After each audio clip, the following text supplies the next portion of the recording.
Welcome back to News at 10. Skills and character. These are the two things that can make women stand out in business. That was the thrust of the message given to participants on the second day of the Women in Management, Business and Public Service WIMBIZ conference, which held in Lagos, southwest of Nigeria. Our correspondent, Temitope Fagbemi, tells us more.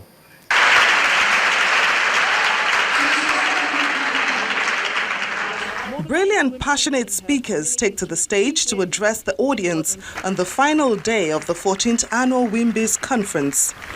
It's all about developing the women and teaching them how to confront their challenges in the business world. When we see challenges such as energy, infrastructure, financing, maybe that sign is for us to look at those issues and come up with businesses or solutions or leadership initiatives that address those challenges. The role education plays in this world was spelled out. What happened in the larger society was that the place of education, as our values got distorted and contorted, I grew up to respect knowledge. I was taught to respect people who were exerting themselves in that regard. I cannot say as I have become an adult that those are the values that my generation has imparted to the generation that is coming after me. The place of wealth has taken its place regardless of how it is achieved. And of course, identifying one's passion is the first step to success. I realized something that God realized I wasn't a waste of sand. I didn't waste his breath of life. I had to multiply what God has given me. And a good value system. The reason why I started that business that has now become an industry in Nigeria today was simply because my friends wanted me to help them to do their makeup. As simple as that. By doing their makeup, by helping them do their makeup, I realized that there was a business opportunity. Every time you offer help, you are giving value. And with that value also can come wealth. For participants, the conference has been worthwhile. Every year there is always something different.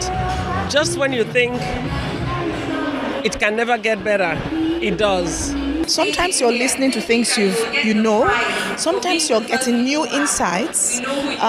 Very often you're leaving recharged to do even better. And for the organizers, their best is yet to come. Every year it just gets better and there is more impact, there are more connections with women, and the outcome of just bringing so many women together in the room from different sectors, thought leaders, people with diverse perspectives is just amazing. The 14th annual edition of the WIMBIZ conference may have come to an end, but the impact lingers. Women have been charged to step out of their comfort zone and stand out. With this experience, definitely, every determined woman has no reason to fail. Temitope Fagbemi, reporting for Channels Television News. Let's now join Harriet Agbeyi for more business stories. You first. First Bank.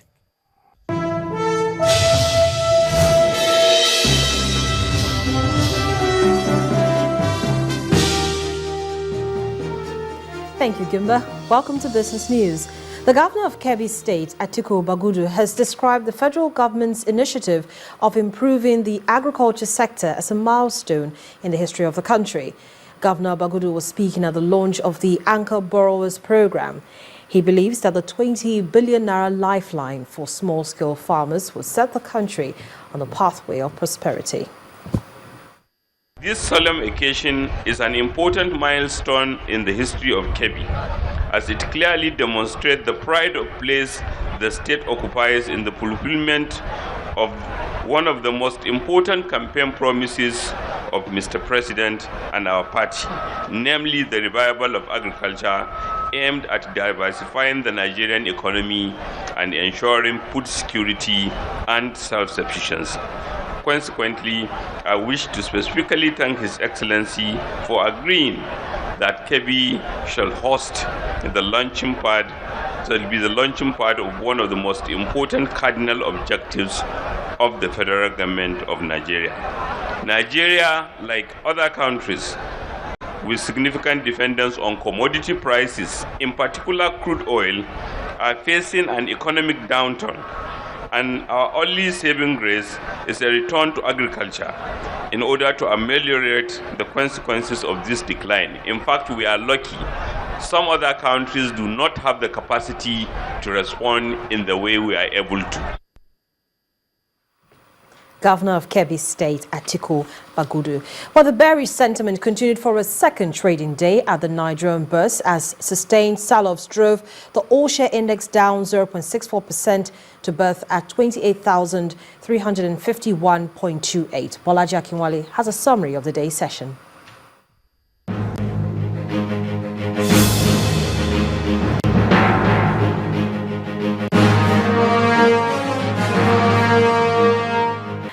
Welcome to the Stock Market Report.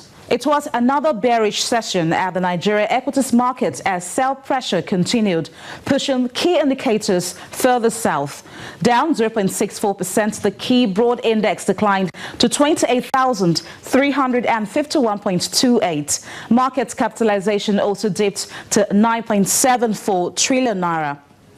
24 stocks received the cold shoulder from investors, and top on that list was Guinness with a 4.99% loss. Seplat and Nigeria Breweries also lost 1.74% and 2.04% respectively. 7-Up led 13 other appreciators for the session, which include International Brewers and Dangote Sugar. The financial sector led on the activity chart, with FBN Holdings taking the lead with 18.92 million shares. When stocks crossed the finish line, investors had exchanged 130.06 million shares, valued at 2.5 billion naira in 3,156 deals. And that's it on the Stock Market Report. I am Bolaji Akinwale.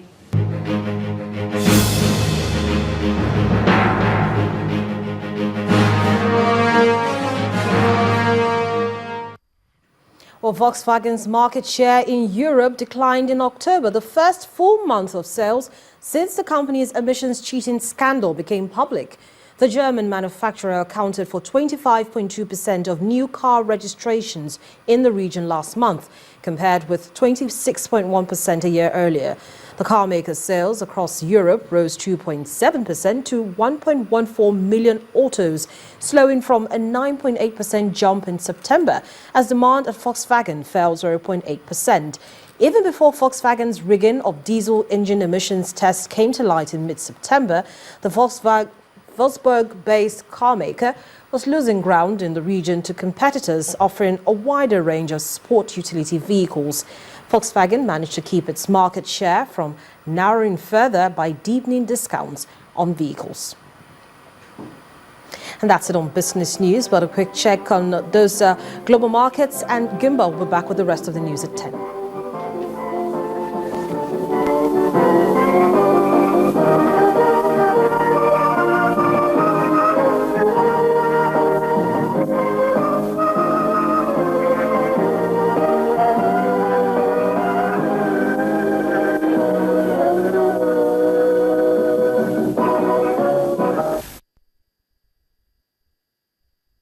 You first. First Bank. Telecommunication company MTN Nigeria has taken succor to internally displaced persons in the Damare camp in Yola, Adamawa State. This, it says, is part of its corporate social responsibility. While presenting items including mattresses and pillows to the camp manager, Balarabi Ahmed, leader of the MTN delegation, Pedino Matthias, said this visit to the IDPs will be extended to some other states in the northeast. A general salute from these children displaced from their natural home by terrorists who have unleashed mayhem in the northeast since 2009. This is Yola NYSC camp at Damari, and these IDPs here are surviving through donor agencies such as communication giant MTN. The gifts in this truck belong to the IDPs in Damari camp, and for MTN, this is their way of giving back to the society, especially to people displaced by war. We just want to identify identify with you at this trying moment that we are all in as a nation. It's our little contribution happening here in Adamawa State. We'd also like you to know that MTN is currently doing the same in Borno State and Yobe at the moment. 330 mattresses and pillows are to be distributed to all the rooms here in Damari. And for the leader of the IDP, Mr. Modu Boni, MTN is coming at the time the IDPs are almost losing hope. Both males and females, youth and children, inshallah, we promise that those funds that brought to us here, we are going to distribute it according to room by room so that everybody will be happy and praise the MTN company. The National Emergency Agency has also been of great help to the IDPs, and they encourage other corporate organizations to take up the challenge of resettling the IDPs. MTN are here this morning to present 330 mattresses and 330 pillows. We will use these mattresses and pillows to distribute to the IDPs accordingly, and we'll make sure that it will all go to them. President Muhammadu Buhari has given the Nigerian troops a December deadline to defeat Boko Haram. The army is doing this by moving from camp to camp, fishing out the insurgents and making sure that they do not regroup again. But the question is, will this war end in December?